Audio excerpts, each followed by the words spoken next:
16 vjetë kur kanë fillu bombardimet, po do me thonë prit 90-ave e majnë men shumë mirë kritë procesin qysh na u kanë do shkolla, qysh kemi shku në shkolla shpia, qysh mi kanë qitë prind prej punës, edhe unë jom rrit me një familje të madhe me 3 motra ma të mdoja, vllaun ma të vogël, do me thonë 5 fëmijë me 2 prind që kanë punu edhe cilët mandej s'kan punu edhe është dashtë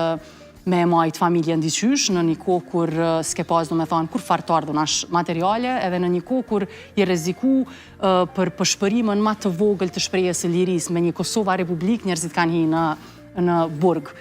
E këtash kur e mendoj, që jam vetë nanë edhe jam gru pak ma e pjekun, e mendoj sa e fështirë ka qenë ajo periudhë edhe qysh kanë arrit prindët tonë me sa shumë kanë sakrifiku edhe qysh kanë arrit me mbjetu në atë periudhë. Do me thonë kanë qenë, mendoj që kanë qenë njerëz tepër të fortë edhe tepër të guximshëm edhe kur i lunë këto personazhe që ti kujtojnë prindët tu, përfshirja emocionale, pa dyshim që është e menjëhershme, po gjithsesi është edhe finesa edhe zgjuarësia e skenaristës, e regjisores në këtë rast, që me detaje të vogla, po shumë të mëdha, arrin ty si aktor me t'inspiru. Po.